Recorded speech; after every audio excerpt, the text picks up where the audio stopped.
For any advertisements, contact us 9885272720. మన పూర్వీకుల నుంచి కూడా చిలక జ్యోతిష్యానికి చాలా ప్రత్యేకత అయితే ఉంది. అసలు చిలక జ్యోతిష్యానికి ఎందుకు అంత ప్రత్యేకత ఉంది? అసలు చిలక జ్యోతిష్యం నిజమా కాదా అన్న విషయం ఇప్పుడు మనం తెలుసుకుందాం. మనతో పాటు సాయి కృష్ణ శ్రీశైలం గారు ఉన్నారు. ఆయన 35 ఇయర్స్ నుంచి కూడా చిలక జ్యోతిష్యం అయితే చెప్తున్నారనమాట. ఆయన అడిగి పూర్తి వివరాలు తెలుసుకుందాం. సార్ నమస్కారం అండి. నమస్కారం అండి. సార్ ఇప్పుడు చిలక జ్యోతిష్యం నిజమా కాదా? అసలు చిలక జ్యోతిష్యాన్ని ఎందుకు నమ్మాలి? చిలక జ్యోతిష్యం నిజమా కాదంటే అండి నమ్మేవారిని బట్టి ఉంటుంది. కానీ జ్యోతిష్యంలో అయితే ఏ జ్యోతిష్యమైనా కరెక్టే ఉంటుందండి. చిలక జ్యోతిష్యం కానీ కావచ్చు, వాస్తుశాస్త్రం కావచ్చు, సంఖ్యశాస్త్రం కావచ్చు, లేదా మన మత్స్యశాస్త్రం కావచ్చు, కొన్ని వేల రకాలు ఉంటుంది శాస్త్రాల్లో, అంటే జ్యోతిష్యంలో. అది వాటిని నమ్మేదాన్ని బట్టి ఉంటుంది. రెండోది ఏదంటే అండి, గుడ్డిగా నమ్మొద్దు వేటినైనా. గుడ్డిగా నమ్మితే మాత్రం వేటిలో ఫలితం ఉండదు. ఓకే. నమ్మేంతసేపు మామూలుగా నమ్మి మాత్రం వాళ్ళు చేసే కర్తవ్యం చేస్తే తప్పకుండా ఫలిస్తుందండి. మామూలుగా ఒకరి మీదనే ఇప్పుడు చిలక జాతకం చూపించుకున్నారు కదా, మనకు అవుతుంది అనుకుని మామూలుగా తిరిగితే ఏం పని కాదండి. కాదు. అలాగని సంఖ్యశాస్త్రం కావచ్చు, గవ్వల శాస్త్రం కావచ్చు, చింతామణి శాస్త్రం కావచ్చు, అలాగే వాస్తుది కావచ్చు. కొందరు బిల్డింగ్ కూడా పలగొడుతూ ఉంటారు వాస్తు కోసం. ఎవరి ఆలోచన వారిది. అలా చేస్తే కావండి. వాళ్ళు చేసే కృషిని బట్టి కూడా ఉంటుంది, వాళ్ళు చేసే ప్రయత్నాన్ని బట్టి కూడా ఉంటుంది, వాళ్ళు పుట్టిన అదృష్టం కూడా ఉంటుంది. మెయిన్గా అయితే మాత్రం వాళ్ళకు విల్ పవర్ ఉంటుంది, ఈ ఆత్మశక్తి ఉంటుంది. ఈ ఆత్మశక్తితో పాటు నమ్ముకొని వాళ్ళు ఫస్ట్ ఆత్మశక్తిని నమ్ముకొని తర్వాత మాత్రం అన్నిటినీ నమ్మి వీరు పనిచేస్తే వారికి మంచి జరిగే అవకాశం ఉంటుందండి. అంతే తప్ప కానీ మాత్రం ఏదో మామూలుగా శాస్త్రం, చిలక శాస్త్రమే కావచ్చు, గవ్వల శాస్త్రమే కావచ్చు, చింతామణి శాస్త్రమే కావచ్చు, లేదా కొన్ని వేల రకాల శాస్త్రాలు ఉన్నాయి. ఆ శాస్త్రాన్ని పట్టుకొని మామూలుగా తిరిగితే మాత్రం అంత ఫలితం ఉండదండి. మరి చిలక జ్యోతిష్యం చెప్పించుకోవడం వల్ల ఉపయోగం ఏంటి? చిలక జ్యోతిష్యం చూపించుకోవడం వల్ల ఉపయోగం ఏంటంటే అండి, కొన్ని దశాబ్దాల నుంచి పని నడుస్తుందండి. అంటే ఇప్పుడంటే కంప్యూటర్ యుగం నడుస్తుందండి. అంటే కంప్యూటర్ యుగం నడవబట్టి కూడా చాలా సంవత్సరాలు అవుతుంది. కానీ ఎక్కువ మాత్రం యూజ్ అవుతుంది మాత్రం ఈ 20 ఏళ్ళ నుంచి కంప్యూటర్ చాలా యూజ్ అవుతుంది. మొన్నటి వరకు ఎస్టీడీ బూతులు నడిచేయండి. తర్వాత మాత్రం చిన్న ఫోన్లు వచ్చినాయి. ఇప్పుడు జియో వచ్చింది, 5G వచ్చినాయి, 4G వచ్చినాయి, వస్తా 20G కూడా రావచ్చు. ఇప్పుడు ఏ ఇన్ఫర్మేషన్ కావాలన్నా మనకు గూగుల్లో సమాచారం దొరుకుతుంది. కానీ ఒకప్పుడు ఏమున్నదంటే అండి, ఉత్తరాలు ఉండేది. వెనకటి కాలం నుంచి పావురాలతో ఉత్తరాలు పంపేది, చిలకలతో ఉత్తరాలు పంపేది. శ్రీకృష్ణుడి కాలం నుంచి కూడా శ్రీకృష్ణుడు పెంచిన చిలక అండి ఇది. అలాగే కంచి కామాక్షి మీనాక్షి దేవత చేతిలో కూడా మాత్రం ఈయన చిలకని ఉంటుందండి. చిలక అంటే చిలక కాదు, అది ఒక వారు చెప్పినట్టు వినే వస్తువు. ఓకే. వస్తువు అంటే వస్తువు కాదు, ఒక అంటే ఎటువంటి ఉపయోగాలు కలుగుతాయి అంటున్నా జ్యోతిష్యం చెప్పించుకోవడం? ఎందుకంటే ఇది అందుబాటులో ఉంటుందండి. మామూలు వారి నుంచి పడితే కూడా కోటేశ్వరులైనా ఇది అందుబాటులో ఉంటుంది. ఏరే శాస్త్రాలు అంటే కొద్దిగా మనం అక్కడ కొద్దిగా టైం పాస్ కోసం కొందరు చూపించుకుంటారు, సరదా కోసం కొందరు చూపించుకుంటారు, సీరియస్గానే కొందరు చూపించుకుంటారు. లేదా మన నలుగురు పిల్లలు ఆకర్షణ శక్తి ఉంటుంది కాబట్టి చిలుకని చూడంగానే దాని మీద నచ్చి డాడీ తీద్దాం, మమ్మీ డాడీ చూద్దామని అనుకుంటారు. కాబట్టి దాని మూలంగా కలిగే ఫలితాలు ఏ విధంగా ఉంటాయి అంటారు? కలిగే ఫలితాలు అంటే అండి చిలక జాతకమే కాదండి, ఏ జ్యోతిషమైనా కరెక్టే ఉంటుంది. కానీ కాకపోతే వారు చేసే ప్రయత్నం వాళ్ళు వీల్ పవర్ని నమ్మి నడవాలండి. మామూలుగా విని మాత్రం జరగలేదనుకుంటే జరగవండి. అది ఫస్ట్ మనిషికి ఉండాలి, ఆత్మశక్తి ఉండాలి, వాళ్ళ కష్టం. చిలక జ్యోతిష్యంలో జరిగేది చెప్తారు, జరిగింది కూడా చెప్తారా? జరిగేది ఉంటుంది, జరగబోయేది ఉంటుంది, జరుగుతున్నది కూడా ఉంటుంది. భూత భవిష్యత్తు వర్ధమానం దాన్ని అంటారండి. అంటే ఒక పర్సన్ గురించి అసలు ఏమి తెలియకపోయినా కానీ చెప్తారండి. అంటే అసలు ఈ విద్య ఎలా నేర్చుకున్నారు మీరు? ఈ విద్య మాత్రం మేము మా పూర్వీకులు మాకు మా ముత్తాతల తాతకి నేర్పి, వాళ్ళ కోసం తండ్రికి నేర్పినండి, తండ్రి కోసం మాకు నేర్పింది. అలాగే మాత్రం మన గురుకుల విద్యలో మాత్రం అప్పట్లో మాత్రం ఆ కాలంలో 35 సంవత్సరాలు 40 ఏళ్ళ కిందట పెద్ద స్కూల్ ఉండకపోయేది. మామూలుగా స్కూల్లో ఉన్నా కూడా అక్కడ కూడా చాలా పాఠింపు ఉండేది, చాలా కఠినంగా ఉండేది. వాళ్ళు కఠినంగా నేర్పించినా కూడా మాత్రం ఖచ్చితంగా నేర్పించేది. ఓకే. విద్య ఇప్పుడు కూడా లేదనట్లేదు, నేను ఇప్పుడు కూడా ఉంది విద్య, కానీ మాత్రం ఇంట్రెస్ట్ చూపిస్తలేరు. అప్పుడు 10 దెబ్బలు కొట్టినా కూడా ఎవరు ఏమనకపోయేది మన గురువరుని. ఇప్పుడు ఒక మాట అనగానే వాళ్ళ మీద ఎగబడుతుండ్రు, కేసులు వేస్తున్నారు, బాధ పెడుతున్నారు. అలా స్వేచ్ఛ జీవితం అనుకుంటారు. కానీ చాలా ఇబ్బంది అవుతుంది. అవును. ఇది గురుకులంలో కూడా నేర్చుకుని గురుకులంలో కూడా నేర్చుకున్నారు. గురుకులంలో నేర్చుకుని పెద్ద బాల శిక్ష ఆహా. అంటే ఒకప్పుడు బిఏ అంటేనే పెద్దదండి. ఓకే. పెద్ద బాల సెక్షన్ నేర్చుకుంటే డిగ్రీ చదివినట్టే. పెద్ద బాల శిక్ష నేర్చుకుంటే డిగ్రీ చదువుకున్నట్టు ఆహా. అప్పటి కాలంలో. ఉమ్. ఇప్పుడు మనం ఇప్పుడు కూడా చాలా వరకు చాలా కోర్సులు వెళ్ళినాయండి, కొన్ని వేల కోర్సులు వెళ్ళినాయి. ఉమ్. అప్పుడు కూడా ఉన్నాయి కొన్ని, ఒక కనీసం 30, 40, 50 కోర్సులు కూడా ఉన్నాయి. ఉమ్. అందులో జ్యోతిష శాస్త్రం అనేది కూడా రీసెర్చ్ నడుస్తుందండి. ఇప్పుడే కాదు, మన హైందవ ధర్మంలో కొన్ని వేల సంవత్సరాల నుంచి నడుస్తుందండి. ఆహా. చిలక జ్యోతిషం అని కాదండి, జ్యోతిష శాస్త్రం అనేది హైందవ ధర్మంలో కొన్ని వేల సంవత్సరాల నుంచి నడుస్తుంది. ఇప్పుడు చిలక జ్యోతిషంలో చిలకని ఎందుకు పెట్టారు? అదేదో పావురన్నో కాకినో తీసుకొని పెట్టొచ్చు కదా, చిలకే తీస్తే. ఏంటంటే అండి, ఆ పావురం అనేది అది పావురం నేర్వదండి. పావురం మనం పావురం అనేది నేర్వదు. రెండవది పావురంతో తీపించరు. ఎందుకు తీపించకూడదు? అది అశుభం అండి. అది నేర్వదు, ఒక్కాడ ఉండదు, ఎప్పుడు తిరిగేది అది. ఇది కూడా తిరిగేదే చిలక కూడా. కానీ ఇదేంటంటే మాత్రం శ్రీకృష్ణుడు ఆగ్నేయోగ బలం. రెండోది ఏంటంటే మాత్రం కంచి కామాక్షి మధుర మీనాక్షి చేతిలో ఉండే చిలక ఇది. అంటే చిలక అంటే ఏ చిలక కాదు, పెంచింది దాని ప్రకారం. అందులో ఏంటంటే గ్రహణ శక్తి ఎక్కువ ఉంటుంది చిలకకు. మన నాలిక ఉన్నట్టే వాటి నాలిక కూడా కొంచెం సాఫ్గా ఉంటుంది. సాఫ్గా అంటే చిన్నగా ఉంటుంది, కొంచెం మాట్లాడగలుగుతుంది, అనుకరించగలుగుతుంది, మనం చెప్పేది వింటది అలా. ఓకే. ఇప్పుడు మీరు చిలకనే అందులో పెట్టారు. చిలక స్వేచ్ఛను హరిస్తున్నట్లే కదా మీరు. రామదాస్ గారు మనం చూసాము, ఆయన చిలకని అందులో పెట్టినట్టు ఆయనకి జైలు పాలయ్యారు. అవునండి. చిలక స్వేచ్ఛని హరించినట్టే ఆయన జైలు. మరి ఇప్పుడు మీకు కూడా అలాంటి ఏమి తగలదు అంటారా? అంటే మీరు చెప్పేది వాస్తవమే కానండి. మనం మనుషులం కర్మ చేయండి, ఏ పని చేయండి, ఒకరిని ఇబ్బంది పెట్టని బతకలేమండి. ఒక చిలక జ్యోతిష్యం అనే కాదండి, ఎవరు ఏ వృత్తి చేసినా కూడా మాత్రం తెలుసో తెలియకో, తెలిసైనా సరే తెలియకైనా సరే ఒకరిని ఇబ్బంది పెట్టక ప్రపంచంలో ఏ పని చేయలేమండి. చాలా మంది ఇదే అంటారు. అంటే ఎక్కడో అంటే చాలా మంది కూడా చిలక జ్యోతిష్యం అని చెప్పేసి మనకి బస్ స్టాండ్ల దగ్గర కానివ్వండి, రైల్వే స్టేషన్ దగ్గర కానివ్వండి, వేరే చోట్ల పెట్టుకొని కూర్చుంటారు. నమ్మకూడదు అని చెప్పేసి అంటారు. దానిపైన ఏమంటారు మీరు? నమ్మకూడదంటే వాళ్ళు మాత్రం గుడ్డిగా నమ్మి దెబ్బతిన్నారు, చాలా డబ్బులు నష్టం చేసుకున్నారు, లేనిపోని అనుమానాలు పెట్టుకున్నారు. కాబట్టి నమ్మకూడదు. పాజిటివ్ నెగిటివ్ ఉంటుంది కదండి. పాజిటివ్ అయిన వాళ్ళు 10 మంది తీసుకొచ్చి చూపించుకుంటారు. నెగిటివ్ అయిన వాళ్ళు 100 మందితో వద్దురా నాయన లేనిపోయిన డౌట్లో చెప్తారు. వాళ్ళు ఫస్ట్ పంచాంగం అంటారు, చిలక జాతకం అంటారు, తర్వాత గవ్వాలు అంటారు, ఆ తర్వాత నానా రకాల హింస పెడతారు, మమ్మల్ని వద్దంటారు. అవును. అలాగే ఇప్పుడు మీరు చెప్తారు, జాతకం చెప్తారు. జాతకం మళ్ళీ దానికి ఏదో చెప్పిన తర్వాత దానికి పరిహారం ఎక్కడ అడవుల్లో ఉంటుందని చెప్పేసి చెప్తారు. అడవుల్లో కాయలే ఉంటాయి, మీరు నమ్ముతారంటే ఆ కాయలు మా దగ్గరే ఉన్నాయి అంటారు.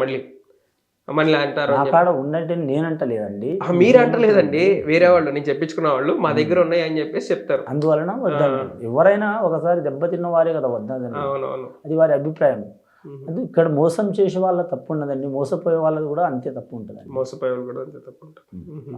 చిలక జాతకం అనే కాదండి, ఏ జ్యోతిష్యంలో అయినా కూడా మాత్రం ఎక్కువగా నమ్మొద్దు.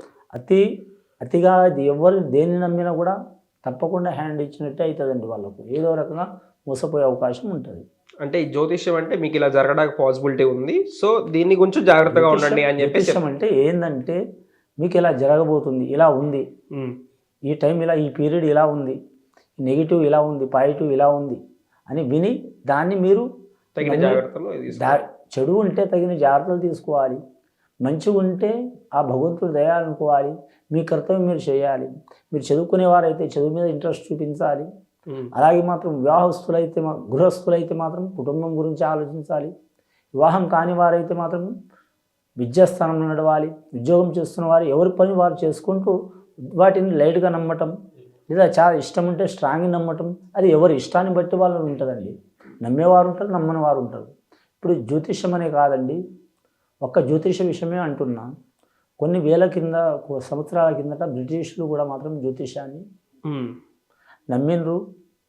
అసంటి అర్థం కాటడం ద్వారా కూడా ఫాలో అవుతుంటారు, చూస్తుంటారు. ఇప్పుడు కూడా ఫాలో అవుతారు. అప్పుడు వేల సంవత్సరాల కిందటే, కొన్ని వందల సంవత్సరాల కిందటే బ్రిటిష్ వాళ్ళు సంఖ్యాశాస్త్రం నేర్చుకున్నారు. మన కాడ నేర్చుకుని పోయి అక్కడ నేర్చుకున్నారు. అక్కడ ఇప్పుడు మమ్మల్ని నేర్పిస్తారు. మమ్మల్ని అంటే నన్ను కాదు, మనల్ని, అంటే ఇంట్రెస్ట్ ఉన్న వాళ్ళని. ఇప్పుడు మీరు వరకు 35 సంవత్సరాల నుంచి అంటే చాలా మందికి చెప్పుంటారు. మరి వాళ్ళ ఫలితాలు ఏ విధంగా ఉన్నాయని చెప్పారు? వాళ్ళు సంతృప్తికరంగానే ఉన్నారా? జ్యోతిష్యం చెప్పించుకున్న వాళ్ళు? చాలా వరకు అయితే మాత్రం నాకు 70% మంది మాత్రం మంచిగా జరిగింది అన్నారండి. 30% మంది ఇబ్బంది పెట్టిందండి. ఓ 30% మంది ఇబ్బంది పెట్టారు. ఆహా, ఉన్న వాస్తవం. ఓకే, మరి ఇప్పుడు మీరు నిజంగానే టెస్ట్ చేద్దాం మరి మనం ఒకసారి. అది మీరు చెప్పేది ఇప్పుడు మన లైవ్లో చేసి చూపిస్తామండి. ఆయన నా కార్డ్సే తీసి చూపిస్తాము. నిజంగా అవి జరిగినాయా జరగలేదు అన్నది కూడా వాస్తవం అయితే మీకు చూపిస్తాము. ఒకసారి తీసి చూపిస్తారా మాకు? మా జాతకం కూడా చిలక చేత చెప్పిస్తారా? చూస్తామండి. ఒకసారి. ఎవరి పేరండి? నా పేరు వెంకటేష్. వెంకటేష్. ఏజ్ చెప్పండి. 25. Date of birth? 1999. అంటే 25 రేపు వస్తాయి. 1999 నవంబర్ 28. అదే అండి 99. అవును. నెల? నవంబర్. డేట్? 28. జన్మ నక్షత్రం ఏమైనా ఉందండి? జన్మ నక్షత్రం ఆశ్లేష. ఎన్నో పాదం? ఏమో పాదాలు తెలియదు నాకు. పుట్టింది ఎక్కడ? ఇంకా అవన్నీ మేము చెప్తే మీరేం చెప్తారు? అవన్నీ వివరాలు ఉంటేనే మీ జాతకం కరెక్ట్గా తెలుస్తుంది. అంటే అంతకుముందు ఏం జరిగింది? ఓకే గురువు గారు తీసి చూపించండి మా వాళ్ళందరికీ కూడా ఒకసారి. జానకిరామ పేరు. దా వెంకటేష్ గారి జ్యోతిష బలం ఎలా ఉంది? భూత భవిష్యత్తు వర్ధమానం ఎలా ఉంది వారి జాతకం? చూడు జానకిరామ్, వెంకటేష్ గారి జ్యోతిష్యం ప్రయోజన యోగం బలం తరించిన కార్యం ఎట్లా ఉంది? ఫస్ట్ కార్డే తీసింది. అంటే ఎవరికైనా ఫస్ట్ కార్డే తీస్తుందా? ఇష్టం అండి. ఈ జ్యోతిష్యంలో చూడాలంటే మాత్రం ఆంజనేయ స్వామి వచ్చిండండి మీ పేరు మీద. అలాగే నవగ్రహాలు వచ్చిండు, షిరిడి సాయిబాబా వచ్చిండు. ముఖ్యంగా వెంకటేష్ గారు మీ జ్యోతిష్యంలో చూడాలంటే మాత్రం ఇంకోటి ఏదో కార్డు వచ్చింది, అది పక్కన పెట్టండి, అది మామూలు కార్డు అది. అయితే మీ జ్యోతిష్యంలో చూడాలంటే అండి డేట్ ఆఫ్ బర్త్ ప్రకారం మాత్రం నడుస్తున్న ఘడియ మీకు మాత్రం అద్భుతమైన ఘడియ నడుస్తుంది మీ పేరు మీద. అని మీ జాతకంలో చూడాలంటే మాత్రం లక్కీ నెంబర్ 1 వస్తుందండి. సూర్య మహారదశ జాతకం. నవంబర్లో పుట్టిన కాబట్టి శని మహారదశ జాతకం. మీ చేతులారా మీరు నష్టం చేసుకోవాల్సిందే తప్ప మాత్రం ఎవరు మిమ్మల్ని నష్టం చేసుకోలేరు.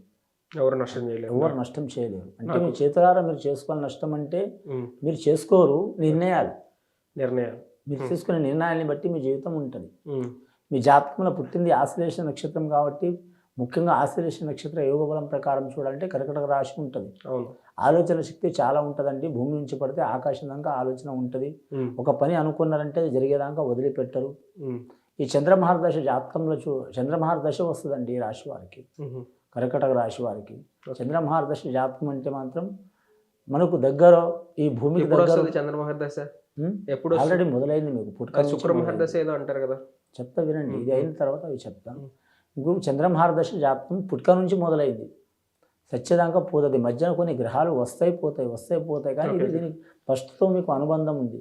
కాబట్టి మీ జ్యోతిషంలో భూమి నుంచి పడితే ఆకాశం దాకా ఆలోచన చేస్తారు.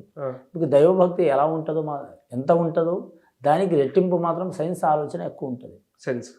సైన్స్ అంటే విజ్ఞానం. ముఖ్యంగా మీ జ్యోతిష్యంలో చూడాలంటే మాత్రం మీ జాతక బలానికి చూడాలంటే మాత్రం ముఖ్యంగా మీ పేరు మీద మాత్రం ఏ రంగంలో అయినా రాణించే అవకాశం ఉంటుంది. ఏ రంగమైనా. కానీ ఒకరి చేయి కింద బతకలేరు. ఉన్నాయి కదని మురవలేరు, లేవని బాధపడలేరు. ఉన్నా లేకుంటే ఒకటే గుణయోగ బలం. కానీ విద్య చాలా ఉంది కానీ మధ్యన కొన్ని ఆటంకాలు, చికాకులు వచ్చినాయి. మీ ఎంట తిరిగిన వాళ్ళు, మీకంటే చిన్నోళ్ళు, మీ మాట ఇన్నోళ్ళు ఇబ్బంది పడ్డారు, పైకి వచ్చారు, కిందికి పోయారు. కానీ మాత్రం పైకి వస్తలేరు, కిందికి పోతలేరు. మీరు సరి సమానం నడుస్తుంది. 28 ఏజ్లో మాత్రం మీకు కలిసి వచ్చే అవకాశం ఉన్నదండి. 28 ఏజ్ లోపల మీరు కలిసి వచ్చే అవకాశం. 28 లోపు. కానీ నేను చెప్తే జరగదండి. మీ ప్రయత్నాలు మీరు గట్టిగా చేయాలి. జ్యోతిష్ శాస్త్రంలో అయితే ఉంది. కానీ మాత్రం మీ జ్యోతిష్యంలో చూడాలంటే మాత్రం మీకు వివాహం జరగాల్సిన టైం ఉన్నదండి. 24 ఏజ్లో రాశి ఉంది. ఆ ఏజ్ తప్పిందనుకు మాత్రం మీ జ్యోతిష్యంలో చూడాలంటే మాత్రం 28 లోపల అవుతుందండి. కానీ మీ జ్యోతిష్యంలో చూడాలంటే మాత్రం మీడియా రంగంలో కావచ్చు, వ్యాపార రంగంలో కావచ్చు, రాజకీయ రంగంలో కావచ్చు, ఇంకోటి వైజ్ఞానిక మన కంప్యూటర్ రంగంలో కావచ్చు రాణించే అవకాశం ఉంటుంది మీ పేరు మీద. ఇన్ని చేస్తారు కానీ లాస్ట్కి మాత్రం వ్యాపారంలో పైకి వచ్చే అవకాశం ఉందండి మీ పేరు మీద. మీకు దయ్యం, భూతం, మంత్రం, తంత్రం, చెడుపు, చేతబడి అనేది పారదు మీకు. మీరే దయ్యం, మీరే భూతం, మీరే మనిషి. అంటే ఏం పట్టించుకోరని కాదు, వాటి గురించి మీరు ఎక్కువ ఆలోచించరు. ఆలోచించరు. కొద్దో గొప్ప భయం ఉంటుంది ఎవరికైనా. మనిషి భయం, కోపం, ఈ ఆటోమేటిక్గా ఉంటుంది ఎవరికైనా సరే. నమ్మాలంటారు కానీ కొద్దిగానే డౌట్ ఉంటుంది, అవును. కానీ ఎక్కువ మైండ్ పాడు చేసుకోరు. కానీ ఇంకోటి మీకున్నంత ఆలోచన శక్తి ఎవరికి ఉండదు. మీ వేరే వాళ్ళ ఇతరులు అనుకుంటారు కదా, చాలా అనుమానం పడతాడు వెంకటేష్ గారు అనుకుంటారు. పేరు ప్రకారం చూడాలంటే మాత్రం వృషభ రాశి వస్తుందండి, రోహిణి నక్షత్రం వస్తుందండి, శ్రీకృష్ణుడి జన్మస్థానం అంటారు.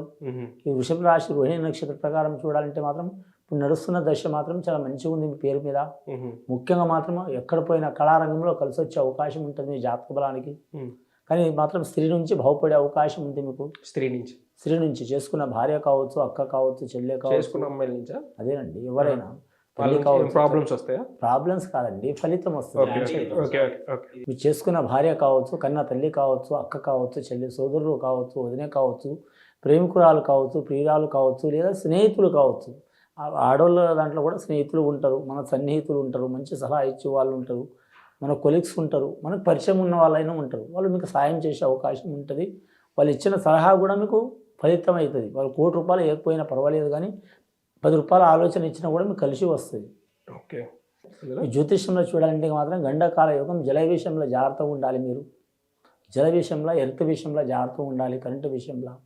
ఇంకోటి మీ జ్యోతిష్యంలో చూడాలంటే మాత్రం ఎప్పటికైనా మాత్రం 90% మాత్రం సైన్స్నే నమ్ముతారండి మీ జ్యోతిష్యం. జ్యోతిష్యాన్ని నమ్మరని కాదు, అని మాత్రం సైన్స్ని ఎక్కువ నమ్ముతారు. మీ జాతక బలమే అసలు ఉంది. సైన్స్ అని కానివ్వండి మన కర్మ అయితే ఉందో దాన్ని అయితే ఉంటుంది, తప్పదు కదా. ఇప్పుడు ఆ కార్డ్స్ అన్నింటిలో కూడా ఒక్కోదానికి ఒకటి ముందుగానే మీకు ఉంటుందా ఇది జరుగుతుంది అని చెప్పేసి? ఎన్ని రకాల కార్డ్స్ ఉంటాయి మొత్తం అవి? ఇప్పుడు ఇవంటే ఉంటాయండి, 27 ఉంటాయండి, 18 ఉంటాయండి, 12 ఉంటాయండి, కొందరికి 30 ఉంటాయండి. ఇక 12 రాసులు, 18 పాదాలు, 108 పాదాలు, 27 నక్షత్రాలు, అలాగే అభిజిత్ నక్షత్రం ప్రకారం 28 నక్షత్రాల ప్రకారం పెడతారండి. దాని ప్రకారం కానీ ఈ 12లోనే వేల లక్షల మందికి జాతకం చూస్తారని మీరు అనుకోవచ్చండి. కానీ ఏంటంటే అండి, ఇప్పుడు మీరు ఆలోచిస్తారు, నేను ఆలోచిస్తున్నాను, మీరు ఆలోచించేట్టు నేను ఆలోచించేట్టు ప్రపంచంలో ఒక్క నిమిషానికి 10 లక్షల మంది అదే ఆలోచనలో ఉన్నారు. 10 లక్షల మంది. కాకపోతే వాళ్ళు ఆలోచిస్తారని మనకు తెలియదు, మనం ఆలోచిస్తున్నామని వాళ్ళకి తెలియదు. అంటే ఈ చిలక జ్యోతిష్యానికి ఏమేమి శాస్త్రాలు ఉంటాయి? శాస్త్రాలు అంటే మనం చదువుకున్న దాన్ని బట్టి ఉంటుందండి. అన్నీ చదువుకోవాలి, గుర్తు పెట్టుకోవాలి, అభ్యాసం చేయాలి. ఈ కొన్ని శాస్త్రాలు పేరు సంఖ్య శాస్త్రం కానీ, గవ్వల శాస్త్రం కానీ, చింతామణి శాస్త్రం కానీ, హస్తశాస్త్రం కానీ, ఇంకా మనం అంటే అంగశాస్త్రం, అలాగే మాత్రం ఫేస్ రీడింగ్ అనేవి కూడా ఉంటుంది. ఫేస్ రీడింగ్ అంటే మనిషి ఇలా అంటుండే అవునని కాదు, ముఖంలో కూడా కళ ఉంటుంది.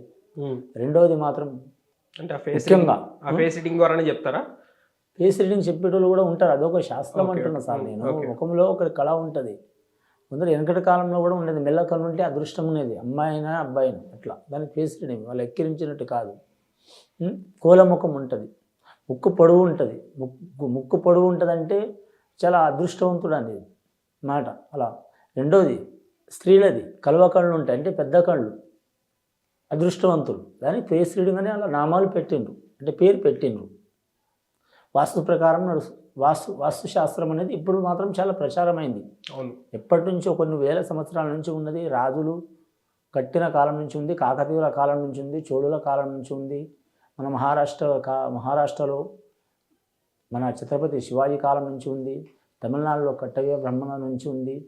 ఇది రాజుల కాలం నుంచి ఉన్నది, ఇప్పుడు కూడా ఉంది. కానీ మధ్యన మాత్రం నమ్మలేదు. ఇప్పుడైతే మన హిందువులనే కాదండి, హైందవులనే కాదు, ప్రతి వర్గం వాళ్ళు, ప్రతి మతం వాళ్ళు, ప్రతి జాతీయులు, మన భారతదేశమే కాదు ఇతర దేశం వాళ్ళు కూడా వాస్తు నమ్ముతున్నారు. 99% నమ్ముతున్నారు. ఎందుకు నమ్ముతున్నారు? అలాగే చిలక జ్యోతిష్యానికి ప్రాముఖ్యత పెరిగే అవకాశం ఉందంటారా? కానీ చిలక జ్యోతిష్యంలో ప్రాముఖ్యత పెరిగిపోయే అవకాశం ఉందా, తగ్గే అవకాశం ఉందంటే అండి, ఇప్పుడు ఇది కంప్యూటర్ యుగం అండి. కానీ తగ్గే అవకాశం తక్కువ ఉంటుంది, పెరిగే అవకాశం ఎక్కువ ఉండదండి. తగ్గే అవకాశం ఉంటుంది, తగ్గే అవకాశం అయితే ఉంటుంది. కాకపోతే ప్రచారంలో ఉండదు. చిలక జ్యోతిష్యం అనేది ప్రచారం లేదు. మామూలుగా నోటితో ప్రచారం ఉంది తప్ప ఈ మీడియాతో ప్రచారం లేదు, దేంతో ప్రచారం లేదు. తగ్గే అవకాశం ఉంది. ఎలా తగ్గే అవకాశం ఉందంటే, ఇప్పుడు అందరూ మనకు ఎవరి అరిచేతులనే స్వర్గం కనబడుతుంది.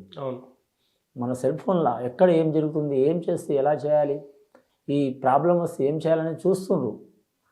ఇప్పుడు మనం ఇంట్లో పెరటి ఉంటుందండి, పెరటి తోటలో చాలా చెట్లు ఉంటాయి, అది వైద్యానికి పనిచేయవండి. అవును. సెల్ ఫోన్లో చూసి మనం ఇలా చేసుకుంటాం అవుతుందంటే అవి కొన్ని అవుతాయి, కొన్ని వికటిస్తాయి. అవును. బట్టి వచ్చి చిలక జాతకం వచ్చి చూపించుకోండి, మీకు అవుతుందని నేను అనట్లేదు. మీకు ఎవరు నమ్మకం ఉన్నదో వాళ్ళకన్నా చూపించుకోండి. ఇప్పుడు ఈ జ్యోతిష్య శాస్త్రంలోనే మోసం ఉందని కాదండి, ప్రతి దాంట్లో ఉన్నది మోసం. ఓకే, చూసారు కదండి. నా విషయాల్లో అయితే దాదాపు కూడా ఆయన చెప్పింది నిజమే అని చెప్పేసి నాకు అనిపించింది. అంత ప్రీవియస్గా కానివ్వండి, ప్రజెంట్లో కానివ్వండి, మీకు ఏం జరగబోతుంది, దానివల్ల జరిగే ఏ జాగ్రత్తలు తీసుకుంటే ఏం బాగుంటుంది అన్నది కూడా ఇంకా క్లియర్ కట్గా కూడా ఆయన శాస్త్రాలు తీసి కూడా మీకు చెప్పడం జరుగుతుంది. ఆ పంచాంగం తీసి కూడా చూపిస్తారనమాట. ఇప్పుడు నా వరకు లైవ్లో కాబట్టి కొంచెం దాన్ని తీసి మీకు ఎక్స్ప్లెనేషన్ ఇవ్వడం జరిగింది. మీకు పూర్తిగా వివరంగా కావాలన్నా కానీ మన గురువు గారు మీకు చెప్పడం జరుగుతుంది. ఇలాంటి మరిన్ని వీడియోస్ కోసం మా ఛానల్ చూసి ఉండండి. Thank you for watching.